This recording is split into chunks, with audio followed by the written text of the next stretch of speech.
जिल्हा परिषदेच्या मुख्यालयातील शिक्षण आणि आरोग्य विभागाचे तब्बल 100 वर्ष जुनी इमारत सध्या दुर्लक्षित अवस्थेत असल्याचे चित्र समोर आले आहे। जिल्ह्याच्या प्रशासनाचा कणा मानली जाणारी ही ऐतिहासिक इमारत आता दुरुस्ती अभावी जीर्ण अवस्थेत उभी आहे।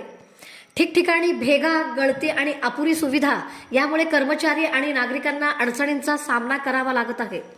दरम्यान नुकत्याच झालेल्या जिल्हा परिषदेच्या निवडणुकीनंतर नव्या राजकीय पदाधिकाऱ्यांसाठी कार्यालयाची दुरुस्ती, रंगरंगोटी आणि सोयीसुविधांची कामे वेगाने सुरू असल्याचे दिसत आहे। मात्र शिक्षण आणि आरोग्य विभागाच्या मुख्य इमारतीकडे अद्यापही आवश्यक ते लक्ष दिले नसल्याची चर्चा आहे।